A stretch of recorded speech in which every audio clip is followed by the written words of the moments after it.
نحمده ونصلي على رسوله الكريم اما بعد فاعوذ بالله من الشيطان الرجيم بسم الله الرحمن الرحيم رب اشرح لي صدري ويسر لي امري واحلل عقدة من لساني يفقهوا قولي.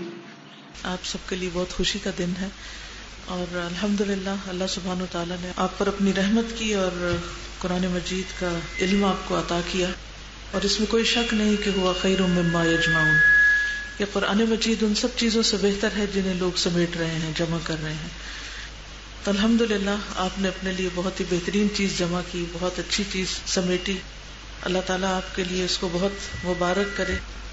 قرآن تو مبارک ہے لیکن اصل بات یہ ہے کہ کیا ہم بھی واقعی اس سے برکت حاصل کر رہے ہیں. اس چیز کو جانچنے کا پیمانہ کیا ہے کہ وہ ہمارے لیے بابرکت ہے. سب سے بڑا معیار اور سب سے بڑا پیمانہ یہ ہے کہ ہم دیکھیں کہ ہماری زندگیوں میں عملی طور پر کیا تبدیلی آئی، کیونکہ قرآن زندگی میں خیر لاتا ہے اور پہلے سے موجود خیر میں اضافہ کرتا ہے. اگر ہماری زندگی قرآن مجید پڑھنے سے پہلے اور بعد میں مختلف ہے تو واقعی یہ کتاب ہمارے لیے مبارک ثابت ہوئی. اس خیر کو ہم کس طرح جانچیں کہ ہم میں کوئی تبدیلی آئی ہے یا نہیں آئی؟ تو اس کو سمپل ورڈز میں یوں دیکھیے کہ ہم اپنے اندر کی حالت کو دیکھیں اور اپنے باہر کے اعمال کو دیکھیں کہ دونوں میں کیا چینج آیا، کیا فرق آیا. اندر کی حالت، دل کی حالت، باطنی حالت، ہماری سوچ میں، ہمارے گمان میں، خیالات میں، توجہات میں کیا تبدیلی آئی. انسانوں سے متعلق ہمارے رویے میں کیا تبدیلی آئی، یعنی دل کے رویے ابھی بات کر رہے ہیں. لوگوں کے لیے ہم کیا وہی پسند کرتے ہیں جو اپنے لیے. لوگوں کے لیے خیر خواہی کا جذبہ کتنا آیا، لوگوں کے لیے ہمدردی کتنی آئی، دوسروں کے لیے محبت اور رسپیکٹ اور عزت، اس میں کتنا اضافہ ہوا ہے. اور اسی طرح اللہ سبحانہ وتعالیٰ کے ساتھ ہمارے تعلق، یعنی اس سے محبت میں کتنا اضافہ ہوا ہے. رسول اللہ صلی اللہ علیہ وسلم کے ساتھ محبت میں کتنا اضافہ ہوا ہے. قرآن کی محبت میں کتنا اضافہ ہوا ہے. کہیں ہم نے اس کو بوجھ سمجھ کر تو نہیں پڑھا. پھر اسی طرح یہ کہ اللہ سبحانہ وتعالیٰ کے ساتھ جو ہمارا تعلق ہے، اس کا تقوی، خشیت، انابت، توکل، یقین، رجا، یعنی امید، یعنی ان سب کیفیات میں کیا فرق آیا ہے. ہم جہاں سے چلے تھے وہاں سے لے کر آج تک ہمارے دل کی حالت کتنی بدلی. اور اگر اس میں تبدیلی آئی ہے تو یقیناً یہ کتاب ہمارے لیے خیر و برکت اور بھلائی کا سبب ہوئی. اور اگر وہ تبدیلی نہیں آئی تو پھر ہم سب کے لیے لمحہ فکریہ. ظاہری رویوں کا جہاں تک تعلق ہے اس میں بھی ہم دیکھ سکتے ہیں کہ اللہ سبحانہ وتعالیٰ کے ساتھ ہمارا تعلق اور بندوں کے ساتھ ہمارا تعلق، اللہ تعالیٰ کے حقوق کی ادائیگی، بندوں کے حقوق کی ادائیگی، اس میں کیا تبدیلی آئی ہے، کیا فرق آیا ہے. جہاں تک اللہ تعالیٰ کی عبادت کا تعلق ہے تو اس میں سے سب سے پہلی چیز نماز ہے. ہماری نمازوں میں کیا بہتری آئی، اس کے خشوع و خضوع میں کتنا اضافہ ہوا ہے. وقت پر پڑھنے کا اور صحیح طریقے پر پڑھنے کا طریقہ ہم نے کتنا سیکھا اور اس پر عمل کیا. یعنی اللہ سبحانہ و تعالیٰ کے ساتھ ہمارا عبادت کا جو تعلق ہے اس میں کتنی بہتری آئی. کیا فرائض کی ادائیگی، یعنی فرض نمازوں کی ادائیگی بر وقت ہوتی ہے. کیا فرائض کے ساتھ ہم نوافل کی بھی پابندی کرتے ہیں. اور پھر نوافل میں خاص طور پر جیسے تہجد کے نوافل، اس کو پڑھنے کی کتنی کوشش کی. اسی طرح کیا ہم نے اشراق پڑھنا شروع کیے. کیا اگر کبھی اشراق چھٹ جائے تو تکلیف ہوتی. رمضان کیسا گزرتا ہے، رمضان میں عبادات کی کیفیت کیسی ہے. پھر اسی طرح نفل روزوں کی طرف کیا توجہ کی. کیونکہ اگر قرآن مجید پڑھ کر اللہ سبحانہ وتعالیٰ سے تعلق میں اضافہ نہیں ہوا تو پھر ہم صرف ایک مشین بن گئے. پھر اسی طرح اللہ سبحانہ وتعالیٰ کے ساتھ صرف عبادات ہی کا تعلق نہیں بلکہ ہر وقت کا تعلق، یعنی ذکر. ہمارے دل میں اکثر کس کی یاد رہتی، ہماری زبان پر اکثر کس چیز کے تذکرے رہتے ہیں. کیا واقعی اللہ سبحانہ وتعالیٰ اتنا قریب محسوس ہوتا ہے کہ اس سے زیادہ قریب کوئی اور نہ ہو. کیونکہ قرآن ایمان میں اضافہ کرتا ہے، ایمان کی تکمیل کرتا ہے قرآن کا پڑھنا پڑھانا. کیا وہ تکمیل اس اعتبار سے ہوئی کہ والذین آمنوا اشد حبا للہ، وہ لوگ جو ایمان لائے اللہ کی محبت میں شدید ہوتے ہیں. اشد کا مطلب ہے سب سے زیادہ شدید، سب سے زیادہ محبت رکھنے والے. تو ہم اپنے دلوں کا جائزہ لیں کہ واقعی اللہ کی محبت سب سے بڑھ کر ہے.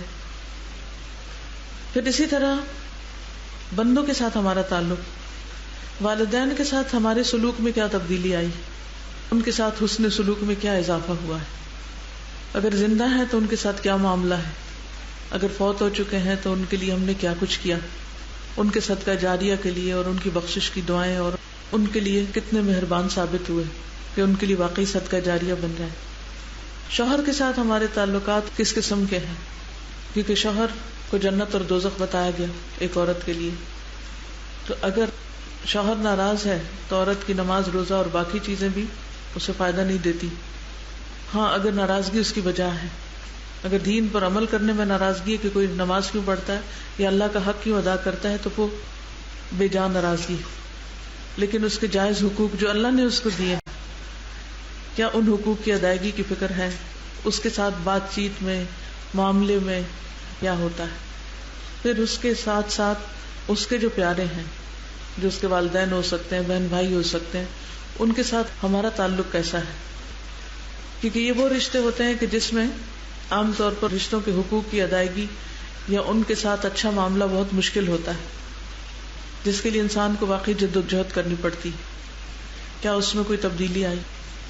اپنے ہمسایوں اور نیبرز کے ساتھ ہمارے تعلقات کیسے ہوئے، اپنے ہی بچوں کے ساتھ ہمارے رویے کیسے ہیں، کیا ان کو بھی ہم دین کی طرف لائے ہیں، کیا ان کے دلوں میں بھی دین کی محبت ڈالنے کی فکر ہم سب کو ہوئی. تو حقیقت یہ ہے کہ قرآن کا نور ایسا ہے کہ جو انسان کے اپنے دل سے لے کر اس کے ظاہر اور اس کے آس پاس کے سارے ماحول کو منور کرتا ہے. اور قرآن کی برکتیں ایسی ہیں کہ وہ صرف پڑھنے والے پر ہی نہیں اترتی، وہ اس کے آس پاس جتنے بھی اس سے متعلق لوگ ہوتے ہیں ان سب پر بھی اتر رہی ہوتی ہے. کیونکہ ایسے شخص سے پھر ہر ایک کو فیض پہنچ رہا ہوتا ہے. تو آج کا دن خوشی کا بھی ہے، آج کا دن اپنے حساب اور محاسبے کا بھی ہے، اور آج کا دن آئندہ کے لیے اس قرآن مجید کے ساتھ کس قسم کا تعلق رکھنا ہے اور اس سے کیسے اپنی راتوں کو آباد کرنا ہے اور کیسے اپنے دنوں کو اس کی روشنی سے منور کرنا ہے، یہ ہم سب کی سوچنے کی ضرورت. ایک حدیث آپ کے ساتھ شیئر کرنا چاہوں گی، اور وہ حدیث ہے امام نووی کی الاربعون النوویہ سے، حدیث نمبر 13. یہ حدیث ہمارے لیے ایک سوال ہے کہ کیا واقعی قرآن پڑھنے اور پڑھانے اور قرآن کی تعلیم دینے سے ہمارے عملی رویوں میں اور لوگوں کے ساتھ جو ہمارے تعلقات ہیں ان میں تبدیلی آئی ہے یا نہیں آئی. حدیث ہے ان ابی حمزۃ انس بن مالک رضی اللہ عنہ خادم رسول اللہ صلی اللہ علیہ وسلم عن النبی صلی اللہ علیہ وسلم قال لا يؤمن احدکم حتی يحب لأخیہ ما يحب لنفسہ. انس بن مالک سے روایت ہے کہ رسول اللہ صلی اللہ علیہ وسلم نے فرمایا، تم میں سے کوئی شخص اس وقت تک کامل مومن نہیں بن سکتا جب تک کہ اپنے مسلمان بھائی کے لیے وہی پسند نہ کرے جو وہ اپنے لیے کرتا ہے. یہ حدیث ہم سے ایک سوال کرتی، ہمیں اپنا جائزہ لینے کا موقع فراہم کرتی، اور وہ کیا کہ ہمارے ایمان کی حالت کیا ہے. کیونکہ نبی صلی اللہ علیہ وسلم نے فرمایا کہ تم میں سے کوئی شخص اس وقت تک مومن نہیں ہو سکتا، یعنی اس کا ایمان مکمل نہیں ہو سکتا جب تک کہ وہ دوسرے کے لیے وہ نہ چاہے جو اپنے لیے چاہتا ہے. ہم اپنے لیے کیا چاہتے ہیں؟ ہر وقت صرف چاہت ہی تو ہے، کتنی ہی خواہشات ہیں، کتنی ہی آرزویں ہیں، اور دنیا کی شاید ہی کوئی خیر اور بھلائی ہو جو ہم اپنے لیے نہ چاہتے ہیں. تو ہمارا ایمان ہم سے تقاضا کرتا ہے کہ ہم اسے دوسروں کے لیے بھی چاہیں، خواہ وہ دنیا کی بھلائی ہے، خواہ وہ دین کی بھلائی، خواہ وہ آخرت کی بھلائی. تو ہمیں اپنا جائزہ لینا ہے کہ واقعی ہم مومن ہیں. آئیے اس حدیث کو ایک بار سنتے ہیں. کمال الایمان عن ابی حمزة انس بن مالک رضی اللہ عنہ خادم رسول اللہ صلی اللہ علیہ وسلم عن النبي صلى الله عليه وسلم قال لا يؤمن أحدكم حتى يحب لأخيه ما يحب لنفسه. پہلی بات فرمائی کہ لا یؤمن احدکم، تم میں سے کوئی مومن نہیں ہو سکتا. مراد اس سے یہ ہے کہ کسی کا ایمان کامل نہیں ہو سکتا. اس کا یہ مطلب نہیں کہ وہ شخص جو دوسرے کے لیے وہ پسند نہیں کرتا وہ کافر ہو جاتا ہے یا مومن نہیں رہتا. ایسا شخص اسلام سے خارج نہیں ہوتا، اس کو مرتد نہیں سمجھا جائے گا کہ کسی وقت اگر کسی نے اپنے اور دوسرے میں فرق کر لیا تو وہ مسلمان ہی نہ رہا، اس کے اوپر ایسا کوئی فتویٰ نہیں لگایا جائے گا. تو یہاں پھر اس بات کی تعویل کی جائے گی. یاد رکھیے کہ ہر تعویل غلط نہیں ہوتی. تعویل سے مراد اس بات کی تفصیل بھی ہوتی ہے اگر اس کی دلیل موجود ہو. تو جیسے ہم جانتے ہیں کہ دو ٹرمز ہیں، ایک ایمان ہے ایک اسلام ہے. تو یہاں پر ایمان کی بات کی گئی کیونکہ ایمان کا درجہ اسلام سے بھی بڑا ہے. کہ ایک شخص کا ایمان اس وقت تک مکمل نہیں ہو سکتا، یعنی وہ مسلمان رہے گا لیکن ایمان کا لطف نہیں پا سکتا، ایمان کی بلندی کو نہیں پہنچ سکتا جب تک کہ وہ دوسروں کے لیے وہ نہ چاہے جو وہ اپنے لیے چاہتا ہے. دوسروں کے لیے وہ چاہنا جو اپنے لیے چاہا جائے. وہ کس طرح؟ وہ اس طرح کہ جیسا کہ نبی صلی اللہ علیہ وسلم نے ایک اور حدیث میں بھی فرمایا. حضرت ابو ہریرہ نے آپ صلی اللہ علیہ وسلم سے روایت کی تھی کہ آپ نے فرمایا اے ابو ہریرہ متقی بن جاؤ تو سب لوگوں سے زیادہ عبادت گزار ہو جاؤ گے. قناعت پسند بن جاؤ تو سب سے زیادہ شکر گزار ہو جاؤ گے. لوگوں کے لیے وہی کچھ پسند کرو جو اپنے لیے کرتے ہو تو مومن بن جاؤ گے. اپنے ہمسائے کے ساتھ ہمسائیگی کا تعلق اچھا رکھو تو مسلم بن جاؤ گے. اور ہنسنا کم کر دو کیونکہ زیادہ ہنسی دل کو مردہ کر دیتی. اور پھر اس عمل سے ایمان کی تکمیل کس طرح ہوتی ہے؟ ایک اور جگہ پر نبی صلی اللہ علیہ وسلم نے فرمایا کہ تم میں سے جو شخص یہ چاہتا ہے کہ اسے جہنم کی آگ سے بچا لیا جائے اور وہ جنت میں داخل ہو جائے تو اسے اس حال میں موت آنی چاہیے کہ وہ اللہ اور یوم آخرت پر ایمان رکھتا ہو اور لوگوں کو وہ دے جو خود لینا پسند کرتا ہو. تو گویا یہ دوسری حدیث پہلی حدیث کی مزید وضاحت کر رہی، یعنی لین دین میں، معاملات میں. اب لین دین کہاں سے شروع ہوتا ہے؟ ایک ہمارا لین دین گھر والوں کے ساتھ ہوتا ہے اور ایک لین دین ہمسایوں کے ساتھ ہوتا ہے، پھر رشتہ داروں کے ساتھ ہوتا ہے، پھر عام لوگوں کے ساتھ ہوتا ہے. اس لین دین میں ہم کیا کیا لینا دینا کرتے ہیں؟ گھر کے اندر کیا لینا دینا ہوتا ہے؟ کوئی بتائے گا آپ میں سے؟ گھر والوں کے ساتھ ہم کیا لینا دینا کرتے ہیں؟ ویری گڈ ایگزامپل، جیسے کھانا دیتے ہیں. آپ مثلاً کھانا نکال کر دے رہے ہیں یا اپنے لیے کھانا ڈال رہے ہیں. مثلاً آپ سب گھر والے بیٹھے ہیں، بہن بھائی بیٹھے ہیں، سب کو کھانا ہے. اب پہلے نمبر پہ آپ کے ہاتھ آ گیا، اب آپ کو کھانا کیسے ڈالنا ہے؟ جی، دوسروں کا خیال رکھتے ہوئے یا اس کو گھما گھما کے اپنی پسند کی چیز نکال کے کھانا ٹھنڈا کر کے اور جو بچا کچا ہے وہ دوسرے کے آگے کر دیا. اس معاملے میں سنت ہمیں کیا سکھاتی؟ کہاں سے نکالو؟ سامنے سے نکالو. تو کیا یہ اسلامک مینرز کے خلاف نہیں کہ لے کے اور اس میں خوب ڈھونڈ ڈھونڈ کے چمچ ہلا ہلا کے اور اپنے لیے پسند کا نکال کے اور پھر دوسرے کو دیا جائے؟ کیا اس طریقے پر کھانا ڈالنے سے ہم صحیح معنوں میں حدیث پر عمل کر رہے ہوتے ہیں؟ اور کیا یہ ہماری ایمان کی تکمیل کا ذریعہ ہو سکتا ہے؟ اور گھر میں کیا لینا دینا ہوتا ہے؟ جی، لباس. اس میں ہم کیا کرتے ہیں؟ اپنے لیے کیسا بناتے ہیں اور دوسرے کے لیے کیسا بناتے ہیں؟ اور دوسرے سے مراد کون کون ہو سکتے ہیں؟ گھر کا سٹاف ہو سکتا ہے، چلیں وہاں پھر بھی کسی عذر کو قبول کیا جا سکتا ہے، لیکن ان لاز، رشتہ دار جب اپنے لیے کچھ خریدتے ہیں تو وہ خریدتے ہیں جو پہننے کے لائق ہو، اور جب کسی رشتہ دار کو دینا ہو، بلکہ باقاعدہ کہا جاتا ہے جو چیز گھٹیا قسم کی ہو کہ چلو یہ سستی مل رہی ہے خرید لیتے ہیں، دینے دلانے کے کام آ جائے گا. واضح طور پر ہم نے فرق کر دیا. اب ہم یہ کہہ سکتے ہیں کہ بھئی اتنا تو کوئی افورڈ نہیں کر سکتا کہ جو خود پہن رہے ہیں وہی کسی کو دیں. ہاں واقعی، لیکن کیوں نہیں افورڈ کر سکتے؟ اس کی کیا وجہ ہوتی؟ دل تو ایک طرف، اس کی وجہ یہ ہوتی ہے اپنے لیے ایک نہیں، دو نہیں، تین، ایک ایک وارڈروب جا کر اگر آپ دیکھیں تو جو کچھ اس میں لٹکا ہوا ہوگا، کیا وہ سارا استعمال کے لائق بھی ہے، اور کیا واقعی وہ اسراف میں شامل ہوتا یا نہیں ہوتا. ہمیں کسی کو دینے کے لیے کچھ اس لیے نہیں ملتا کیونکہ ہم اپنی ذات پر اسراف کرتے ہیں، اور دوسرے کو دیتے وقت پھر ہمارے پاس کچھ نہیں بچتا. تو پھر ایمان کی تکمیل تو نہ ہوئی. اپنے سٹینڈرڈ کو تھوڑا سا نیچے لے آئیں، اپنی ذات کے لیے تھوڑا سا کم کر لیں، کوئی زیادہ شان میں فرق نہیں آتا. کیا آپ کے رشتہ دار آپ کے اچھے لباس کی وجہ سے آپ سے محبت کرتے ہیں یا آپ کے اچھے اخلاق کی وجہ سے؟ اور یہ ہماری کتنی غلط فہمی ہے کہ اگر ہمارا ڈریس زیادہ اچھا ہوگا تو ہمارا روب زیادہ ہوگا اور ہم دوسرے کو دبا کے رکھ سکتے ہیں. ہاں وقتی طور پر ہو سکتا ہے کوئی شخص آپ سے خوف زدہ ہو، مروب ہو، لیکن حقیقت میں وہ مروب نہیں ہو سکتا. آپ اس کا دل نہیں جیت سکتے. ہو سکتا اپنی زبان سے بھی کچھ بھی نہ کہیں. اسی طرح جیسے گرمیوں سردیوں کے کپڑے بنتے ہیں، سارے گھر والوں کے بن رہے ہیں.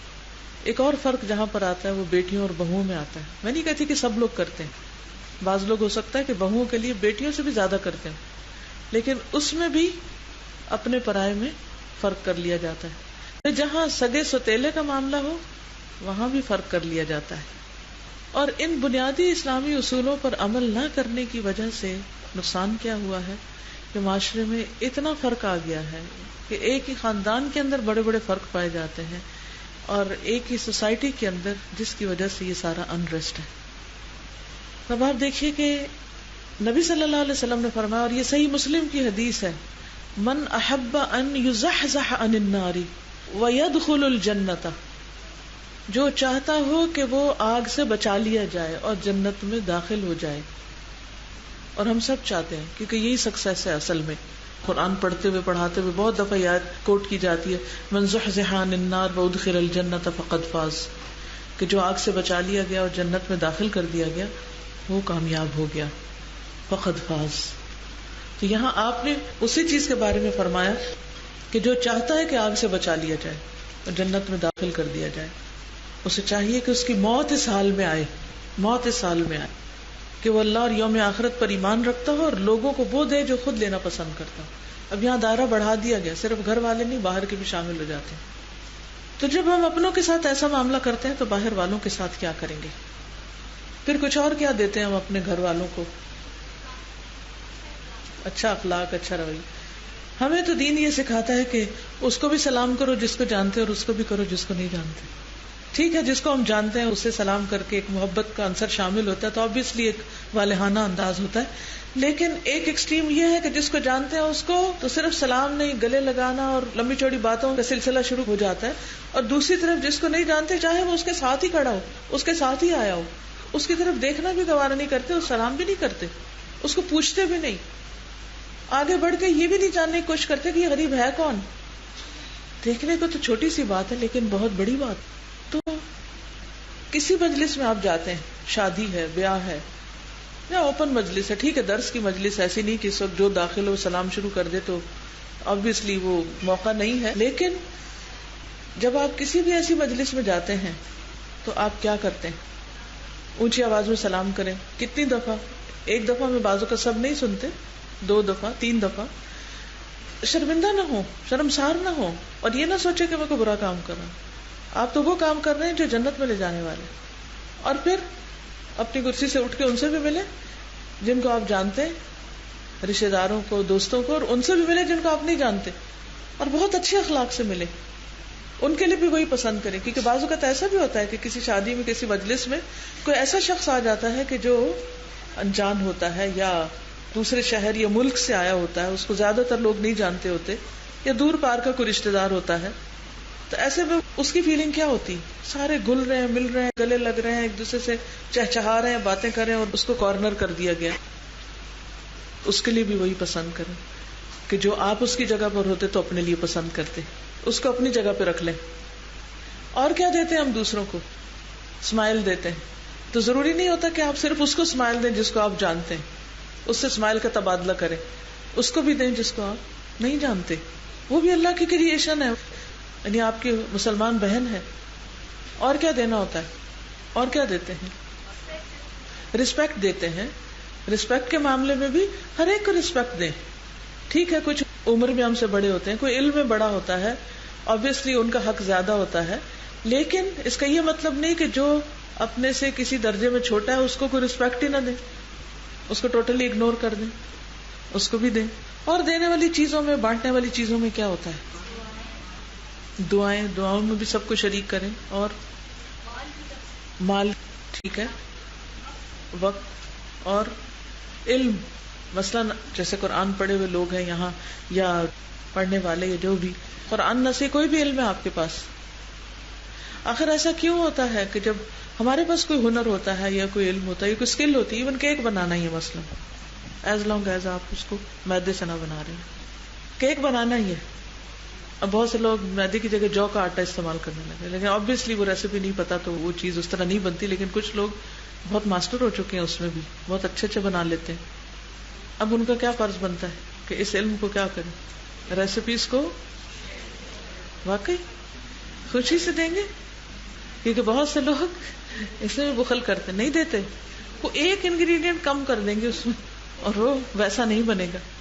اس قسم کا بخل ہے. اور آپ دیکھیے اس کی وجہ سے کتنے آرٹ اور کتنے ہنر ختم ہو گئے. آج ہمارے ہی ملک میں کتنی چیزیں ایسی ہیں جو ریئر ہوتی جا رہی ہیں. ابھی پچھلے دنوں میں ملتان میں تھی, جب میری شادی تھی آج سے 30-32 سال پہلے, تو اس وقت میں دیکھتی تھی کہ بہت زیادہ ہاتھ کا کام, دھاگے کا کام, موتی کا کام, تلے کا کام, اس کا اس کا. اب اتنا کام لوگ نہیں کرتے, بہت سی چیزیں مشینی ہو گئی. بہت سی جیسے وہ دلائیاں بنتی تھیں اور اس میں بہت پتلی روئی کی تہ اور یا کھیس کی طرح یا ہلکے اور چھوٹے چھوٹے ٹانکوں کے ساتھ وہ چیزیں, اور اتنی کمفرٹیبل اور اتنی صحت کے لیے بھی اچھی اور اتنی بہترین کہ کوئی دنیا کی اور چیز ویسا مقابلہ نہیں اس کا کرتی. لیکن اب اٹس جسٹ ڈائنگ آرٹ, کوئی نہیں جانتا, کیونکہ یا تو لوگوں نے مشینی زندگی کو اختیار کر کے ویسے ہی چھوڑ دیا, یا پھر یہ کہ سکھانے والوں نے اس کو آگے سکھایا نہیں, ٹرانسفر نہیں کیا. ایک نہیں, بہت ساری چیزیں ایسی ختم ہوتی چلی جا رہی. پہلے گھروں میں پنجیریاں بنتی تھی, ایسی چیزیں, گرمی آئی ہے, سردی آئی ہے, خاص قسم کی دیسی چیزیں بنتی تھی. اب وہ سب بچوں کو آگے کسی کو بھی نہیں آتی. اس میں ضروری طور پر یہ نہیں کہ بخل کے تحت نہیں سکھایا گیا, اسے بانٹا نہیں گیا, دیا نہیں گیا.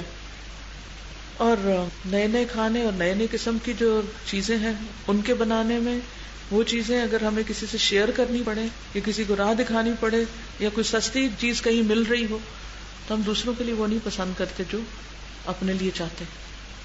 اسی طرح علم میں کوئی اور علم بھی ہو سکتا ہے, چاہے دین کا ہو یا دنیا کا. بعض اوقات ہم خود تو پڑھ لیتے ہیں یا اپنے بچوں کی حد تک پڑھا سکھا لیتے ہیں, لیکن اس کو آگے نہیں بانٹتے, دوسروں کو اس میں شریک نہیں کرتے, دوسروں کو نہیں بتاتے. اگر کوئی اچھا ٹیچر ہے, کوئی اچھا ٹیوٹر ہے, کہیں سے کسی کو فیض پہنچ سکتا ہے, تو ان آئیڈیاز کو, ان ٹپس کو, ان باتوں کو دوسروں سے شیئر نہیں کرتے. کس ڈر سے کہ یہ خاندان کے دوسرے بچے بھی اگر ہمارے بچوں کی کمپٹیشن میں آگے اور وہ بھی آگے نکل گئے تو پھر ان کو کون پوچھے گا. حالانکہ وہ آگے نکلیں گے تو آپ کے بچے بھی شاید ان کے مقابلے میں اور محنت کریں, کیونکہ بہت ساری چیزیں صرف ایک ہی کو کھلانے سے بدہضمی ہو جاتی. یہ صرف اپنے ہی بچوں کو دیتے جائیں گے تو اتنا فائدہ نہیں ہوگا. پھر اسی طرح خود اپنی ذات کے لیے ہر طرح کی بھلائی چاہنا اور دوسرے کے لیے وہ نہ چاہنا. تو کوئی بھی چیز جو آپ کی چاہت ہو, آپ اس پر ضرور سوچا کریں کہ میں دوسرے کے لیے کیا چاہتی ہوں, کیا اتنی ہی بھلائی, اتنی ہی خیر. کوئی بیمار ہے مثلا, بعض اوقات بزرگ ہوتے ہیں, اٹھ کے پانی نہیں پی سکتے, اپنے لیے پنکھا نہیں چلا سکتے, کئی چیزیں ہوتی ہیں, لیکن توجہ نہیں ہے نا. تو دین اصل میں اس حدیث کی روح سے سکھانا کیا چاہتا ہے کہ دوسروں کو امپورٹنس دو. سب کو شکایت کس چیز کی ہے کہ مجھے توجہ نہیں مل رہی. ہر کوئی توجہ کا بھوکا ہے. شوہر سے شکایت عموماً بیویوں کو کیوں ہوتی, بیویوں سے شکایت شوہروں کو کیا ہے, بچوں کو شکایت ماں سے کیا ہے, ماں کو شکایت بچوں سے کیا ہے, ایک عمومی شکایت, دوستوں کو شکایت دوستوں سے کیا ہے. عمومی شکایت کیا ہے کہ مجھے توجہ نہیں دی جاتی. جی شیئر نہیں کرتے, عیب سمجھا جاتا تھا. مجھے یاد ہے اچھی طرح کہ ہماری شامت آ جاتی تھی اگر کوئی چیز اکیلے کھانے کی بات کرتے ہیں, اور باقاعدہ تقسیم کروایا جاتا تھا, اور جو دینے والا ہے وہ سب سے آخر میں لے گا. یعنی ہمارے والد جب بھی کوئی چیز گھر میں لاتے تو وہ کبھی ایک کو کہتے اچھا تم تقسیم کرو، دوسرے کہتے اچھا تم تقسیم کرو، اور پہلے وہ دوسروں کو سب کو دے کر پھر آخر میں اس کی اپنی باری آتی کھانے کی. اس سے ایک صبر اور حوصلہ بھی پیدا ہوتا ہے. فریج وغیرہ اور فریزر بخل کا ایک اور بہت بڑا ذریعہ بن گئے. ہم کہنے کو تو بہت کہتے ہیں کہ نبی صلی اللہ علیہ وسلم ہمارے لیے بہترین نمونہ ہے. آپ کیا کرتے تھے بچے ہوئے کھانے کے ساتھ؟ بچا ہوا نہیں، صرف بعض اوقات اپنے کھانے کا، یعنی پورے دن کے روزہ رکھنے کے بعد اپنے حصے کا کھانا. میں کہتی اس سے مشکل ٹیسٹ کوئی نہیں ہو سکتا کہ آپ بھوک سے تڑپ رہے اور اتنے میں کوئی اور مانگ لے اور آپ اس کے آگے کر دیں. تو کہاں یہ کہ جو بچ جائے وہ بھی نہ دیں. کہاں کھڑے ہیں ہم؟ اور کتنا کتنا فوڈ ویسٹ ہوتا ہے. کوئی گلی نہیں ایسی جس کے کونے پہ کوڑے کا ڈھیر ہو اور اس میں بچے کھانا نہ چن رہے ہوں. کل ہی میں کہیں جا رہی تھی تو راستے میں اتنا پیارا بچہ، کپڑے اس کے صاف ستھرے تھے لیکن کوڑے کے ڈھیر پہ بیٹھا ہوا تھا. کچھ خود ڈال رہا تھا منہ میں اور کچھ اپنے بیگ میں ڈال رہا تھا. گھر والوں نے کہا ہوگا ماں نے جاؤ کھانا ڈھونڈ کے لاؤ، اور کوئی ذریعہ نہیں ہوگا لینے کا. تو ہم اکثر کیا کرتے ہیں، نہیں کھاتے، اٹھاتے ہیں بن میں ڈال دیتے ہیں، پھینک دیتے ہیں، اور وہ وہاں سے چن چن کے کھا رہے تھے جیسے بلیاں کتے بھی چاہ کے ان لفافوں کو پھاڑ دیتے ہیں. جی شادیوں میں کیا کرتے ہیں کہ اتنا سارا اپنی ہی پلیٹ میں بھر کے رکھ لیتے ہیں اور اس کے بعد کھایا نہیں جاتا، اس کو ضائع کر دیتے ہیں. کوئی بندہ ایسا نہیں ہوگا جس نے ایسی کوئی شادی نہ دیکھی ہو، بلکہ کوئی شادی اس کے بعد ہوئی نہیں ہوگی کہ جس میں کھانا نہ ضائع ہو. کوئی نہیں کہہ سکتا کہ ہماری شادی پہ ایک چاول بھی ضائع نہیں ہوا. نہیں، جتنی مرضی آپ احتیاط کریں پرواہ نہیں. اتنی ہرس اور اتنی لالچ کہ سب سے اچھا اور سب سے زیادہ میں لے لوں، اور وہ لانے والے بےچارے لا کے بھر رہے ہوتے ہیں اور یہاں سے پلیٹیں بھر رہی جا رہی ہوتی ہیں اور بعد میں پلیٹیں پھینکی جا رہی ہوتی. جب خود کھا رہے ہوں اور اس کی خوشبوئیں اٹھ رہی ہوں تو وہ خوشبو اگر ہمسائے کے گھر میں بھی چلی جائے تو اس کو دینا بھی لازم آ جاتا. کہاں یہ کہ جو گھر کے اندر ہے، آپ کے ساتھ ہے، اور وہ کام کر کر کے تھکا ہوا بھوکا ہے، اور ہم صبح سے ناشتہ کر کے بیٹھے ہیں اور بھوک بھی نہیں، اور پھر بچوں کو زبردستی اور کھلایا جا رہا ہے. حدیث میں بھی آتا ہے نا کہ تم اپنے کمزوروں کی وجہ سے رزق دیے جاتے ہیں. انما ترزقون بضعفائکم. رسول اللہ صلی اللہ علیہ وسلم نے فرمایا اللہ کے نزدیک بہترین ساتھی وہ ہے جو اپنے ساتھی کے حق میں بہتر ہو، اور بہترین پڑوسی وہ ہے جو اپنے پڑوسی کے حق میں اچھا ہو. مارور بن سوید کہتے ہیں کہ میں نے ابو ذر غفاری رضی اللہ عنہ کو دیکھا کہ ان کے بدن پر بھی جوڑا تھا اور ان کے غلام کے بدن پر بھی اسی قسم کا ایک جوڑا تھا، سیم کلودنگ، دونوں کے ایک ہی جیسے کپڑے. ہم نے اس کا سبب پوچھا تو انہوں نے بتایا کہ ایک دفعہ میرا ایک صاحب سے کچھ جھگڑا ہو گیا تھا اور انہوں نے نبی صلی اللہ علیہ وسلم سے میری شکایت کر دی. آپ نے مجھ سے پوچھا کیا تم نے انہیں ان کی ماں کی طرف سے آر دلائی ہے؟ پھر آپ نے فرمایا تمہارے غلام بھی تمہارے بھائی ہیں، اگرچہ اللہ تعالیٰ نے انہیں تمہاری ماتحتی میں دے رکھا ہے، اس لیے جس کا بھی کوئی بھائی اس کے قبضے میں ہو اسے وہی کھلائے جو خود کھاتا ہے، وہی پہنائے جو خود پہنتا ہے، اور ان پر ان کی طاقت سے زیادہ بوجھ نہ ڈالے، لیکن اگر ان کی طاقت سے زیادہ بوجھ ڈالے تو پھر خود مدد بھی کر دیا کرے. یعنی اتنا کام نہ دو کہ وہ کر نہ سکے، اور اگر کبھی کام زیادہ ہو گئے، مہمان آ گئے کسی بھی وجہ سے، تو پھر خود بھی ساتھ لگو. صحیح بخاری کی روایت. پھر اسی طرح غرباء اور مساکین کو کیسا کھانا کھلانا چاہیے؟ حضرت عائشہ کہتی ہیں کہ نبی صلی اللہ علیہ وسلم کو گوہ بطور ہدیہ پیش کی گئی لیکن آپ نے نہیں کھائی. لیزرڈ کی ایک قسم ہوتی ہے. حضرت عائشہ نے کہا اے اللہ کے رسول صلی اللہ علیہ وسلم کیا ہم یہ مساکین کو کھلا دیں؟ یعنی آپ نہیں کھا رہے تو مساکین کو دے دیتے ہیں. آپ نے فرمایا لا تطعموہم مما لا تأکلون، جو چیز تم خود نہیں کھاتے وہ ان کو بھی مت کھلاؤ. تمہیں نہیں پسند تو مساکین کو کیوں دے رہے؟ ان کے بھی دل تو تمہارے جیسے ہیں نا، انسان ہے نا، انسان کا دل تو ویسا ہی ہوتا ہے. اچھا اب ہم کیوں نہیں کھلا پاتے؟ اس کی وجہ کیا ہے؟ اس کے ریزن ڈھونڈتے ہیں نا. وہ تو ٹھیک ہے کل کی فکر ہو گئی، لیکن اس سے بھی اگلا ایک کل ہے، اس کی تھوڑی فکر ہو جائے. اس کے علاوہ اپنی وجہ بتائیے. مثلا اس وقت آپ نے یہ حدیث سنی کہ ان کو یہ کھلانا ہے، تو کیا چیز رکاوٹ سمجھ رہی ہیں آپ؟ اصل میں ہم جو خود کھاتے ہیں وہ اسراف کے درجے میں داخل ہوتا ہے. یعنی بعض اوقات ہم اتنا لیوش فوڈ کھاتے ہیں کہ وہ ہم سب کے لیے نہیں پکا سکتے. پھر اگر ہم ایک ایوریج درجے کا کھانا کھائیں، سادہ کھانا کھائیں، تو وہ کسی کو بھی کھلا لیں گے، کیونکہ ہمارے کھانے میں سے سادگی نکل گئی ہے. ہمیں کچھ اور کھانا ہے تو پھر لازمی طور پر ان کو تو وہ نہیں کھلا سکتے، اتنا افورڈ نہیں کر سکتے نا، تو اس لیے پھر ڈبل سٹینڈرڈ ہو جاتے ہیں. اگر اپنا تھوڑا سا نیچے لے آئیں اور ان کا تھوڑا سا اوپر لے آئیں تو پھر ایک ایوریج کھانا تو سبھی کھا لیں گے. دوسرے کے لیے وہ چاہنا جو اپنے لیے. کسی کی ضرورت اور محتاجی اور تکلیف کے وقت اپنے آپ کو وہاں رکھ لیجیے کہ اس وقت میں کیا چاہوں گی. کسی کی پریشانی دیکھ کر اپنی پریشانی یاد کیجیے کہ میں کیا چاہوں گی. کسی کا عیب دیکھ کر، کسی کی غلطی دیکھ کر اپنے آپ کو وہاں رکھ لیجیے کہ اگر میرا عیب کسی اور کو نظر آئے تو میں کیا چاہوں گی. یقیناً اس عیب کا چھپایا جانا، کسی کے بارے میں برے لفظ کہے جا رہے ہوں، کسی پر الزام تراشی کی جا رہی ہو، کسی کو برا بھلا کہا جا رہا ہو، اپنے آپ کو وہاں رکھ لیں کہ اگر میں یہاں ہوں تو میں اپنے لیے کیا چاہوں. یقیناً آپ چاہیں گے کہ آپ کا دفاع کیا جائے. نبی صلی اللہ علیہ وسلم نے فرمایا جو شخص اپنے مسلمان بھائی کی غیر موجودگی میں اس کی عزت کا دفاع کرتا ہے، اللہ پر حق ہے کہ قیامت کے دن اسے جہنم کی آگ سے آزاد کر دے. آپ کا کوئی کام اٹک گیا ہے، آپ چاہتے ہیں کوئی آپ کی سفارش کرے. جب کسی کا کام اٹک جائے تو آپ کیا چاہیں گے؟ کسی کی کوئی چیز آپ کو بہت اچھی لگی ہے، آپ کیا چاہیں گے کہ جب آپ کی چیز کسی کو اچھی لگے تو وہ آپ کے لیے کیا کرے؟ برکت کی دعا کرے. کوئی آپ سے مشورہ مانگنے آئے، بہت ڈیسپریٹ ہے اور آپ کو بھی کسی وقت مشورہ چاہیے ہوتا ہے، آپ کیا چاہیں گے کہ جب آپ کسی سے مشورہ کر رہے ہو تو وہ کتنا آنےسٹ ہو، آپ اس کے لیے آنےسٹ بن جائیے. کسی کو اذیت دینے سے پہلے سوچیں کہ کیا اپنے لیے چاہیں گے کہ آپ کو اذیت دی جائے. کسی کو آر دلانے سے پہلے سوچیں کہ آپ اپنے لیے چاہیں گے کہ آپ کو آر دلائی جائے. کسی کی بدگمانی کرنے سے پہلے سوچئے کہ کیا آپ چاہیں گے کہ آپ کے بارے میں بدگمانی کی جائے. کسی کے بارے میں تجسس کرنے سے پہلے سوچیں کہ آپ چاہیں گے کہ آپ کے بارے میں تجسس کیا جائے، ٹو لگائی جائے. کسی کی غیبت کرنے سے پہلے سوچئے کہ آپ چاہیں گے کہ آپ کی غیبت کی جائے. جب دوسرے لوگ مجلس میں بیٹھ کے سرگوشیاں کرتے ہیں اور آپ کو بری لگتی ہیں تو کیا آپ چاہیں گے کہ آپ بھی دوسروں کی سرگوشیاں کریں کر. فوت ہونے پر کسی کا عیب نظر آ جائے تو اپنے آپ کو وہاں رکھ لیں کہ جب ہم فوت ہوں گے تو ہم اپنے لیے کیا چاہیں گے.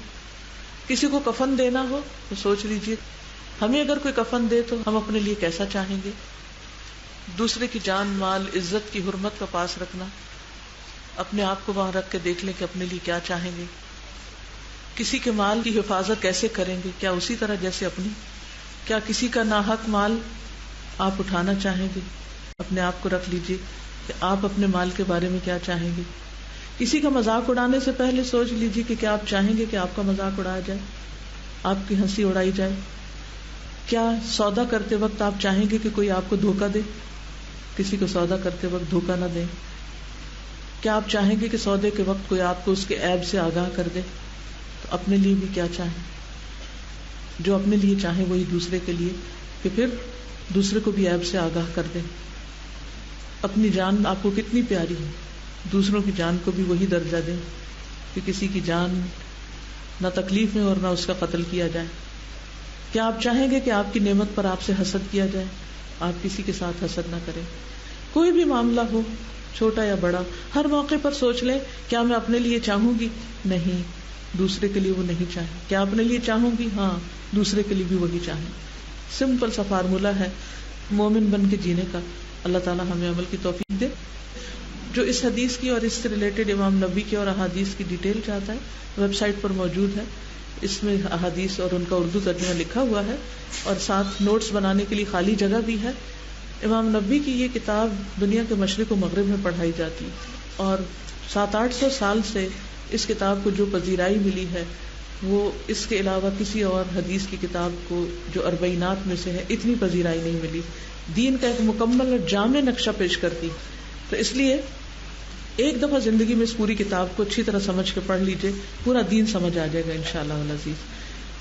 اور اس کے ساتھ ہی آپ سے اجازت چاہوں گی. جزاکم اللہ خیرا. سبحانک اللہم و بحمدک، اشہد ان لا الہ الا انت، استغفرک و اتوب الیک. السلام علیکم و رحمۃ اللہ وبرکاتہ.